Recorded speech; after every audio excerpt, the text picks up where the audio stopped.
Matapos ang pinakahuling pagdinig ng Senate Blue Ribbon Committee, hayagang nagpahayag ng pagkadismaya si Senador Rodante Marcoleta sa naging focus ng investigasyon. Ayon sa senador, inaasahan niyang magbubukas ang hearing ng bagong direksyon patungo sa pagtukoy sa tunay na ugat at mastermind ng umunoy ghost flood control projects.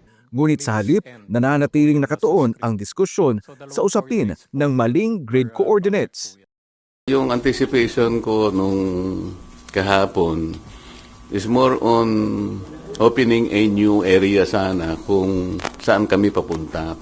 Kasi alam naman ninyo, matagal na namin sinasabi, dapat puntahan na natin kung sino talaga yung pinakaugat, kung sino yung mastermind. Pero kahapon nakita nyo, it was concentrated on the coordinates.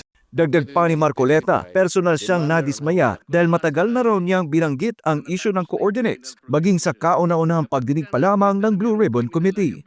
Ako, I was a little bit disappointed, personal ko to, kasi sa kauna-unahang hearing pa lang namin sa Blue Ribbon, sinabi ko na yun, there is a problem on coordinates. So, ibig sabihin, kahapon lang nila na naisip na totoo pala yun. Samantala, mas mabigat ang naging pahayag ni Senator Amy Marcos na nagsabing iyon din ang nakikita at nararamdaman ng maraming Pilipino, isang investigasyong tila nawawalan ng malinaw na tutok. Ayaw ko sanang magsalita ng makakasakit, pero yun naman ang nakikita ng mga Pilipino. Nakikita naman natin na parang wala namang pagtutuunan nito, imbes na yung mga may kasalanan ay ang matakot, ang mga nag-iingay pa ang sinisindak. Marinding sinuportahan ni Marcos ang minority report na nagsusulong ng isang komprehensibo, patas at walang takot na investigasyon, hindi lamang sa mga implementing agencies at kontratista, kundi hanggang sa umano'y mga mastermind.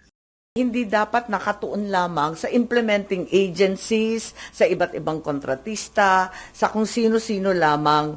Tama ang diin ng report na ang tanging isang komprehensibo, patas, walang takot na investigasyon lang ang makakatsak na tunay na salarin. Yung mga mastermind ang dapat managot. Binatikos din ng senadora ang biglaang paghinto ng investigasyon matapos ang testimonya ni Orly Gutesa na anya'y nagdulot ng pagdududa sa tunay na layunin ng ulat ng komite. When a finger points to the moon, we have to look at the moon, not the finger. Isa sa pinakamabigat na puntong binanggit sa pagdinig ay ang 30 Tamarind Street, ang umano'y drop-off point ng 1 bilyong pisong binanggit sa testimonya ni Zaldico na ayon umano sa kanya ay personal na itinuro ni Martin Romualdez. Bakit hindi natin tawagin kung sino yung may-ari? Nasaan yung kontrata nasaan yung discontract? Di ba? Nabanggit lang ang pangalan ni Martin Romualdez, natapos na kami. Batay sa minority report, maraming testimonya ang nagtuturo sa isang direksyon kay Martin Romualdez, kabilang na ang pahayag ni Zaldico, Diskaya at iba pang testigo. For example, Gutesa, tinuro si Zaldico and Martin Romualdez. Si Diskaya, nabanggit din ang pangalan ni Martin Romualdez. At yung mga iba, si Alcantara, si Bryce Hernandez, pinagtuturo kung sino-sino at papunta lahat sa direksyon ni Martin Romualdez. Gayunman, ikinadismaya rin ng mga senador na hindi pa rin umano na ipapatawag si Romualdez sa kabila ng mga rekomendasyon ng ICI at DOJ noong mga nagdaang buwan. So, 2 buwan nang nakaraan, ICI at DOJ, sabi, kasuhan na si Martin at si Saldi.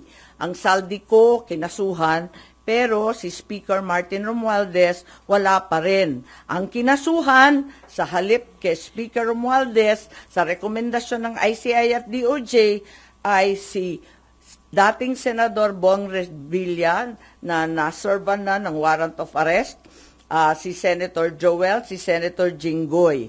Nanindigan naman si Senator Marcoleta na handa siyang harapin si Romualdez sakaling ipatawag ito ng Blue Ribbon Committee.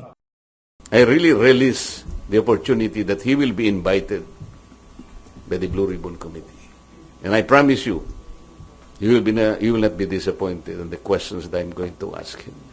Habang patuloy ang investigasyon sa Senado, nananatili ang tanong ng publiko. Tutuloy ba ang Blue Ribbon Committee hanggang sa pinakaugat ng umano'y anomalya o mananatili na lamang sa gilid ng usapin? Sa huli, inaasahan ng taong bayan na hindi pangalan, kapangyarihan o posisyon ang magiging hadlang sa paghahanap ng katotohanan.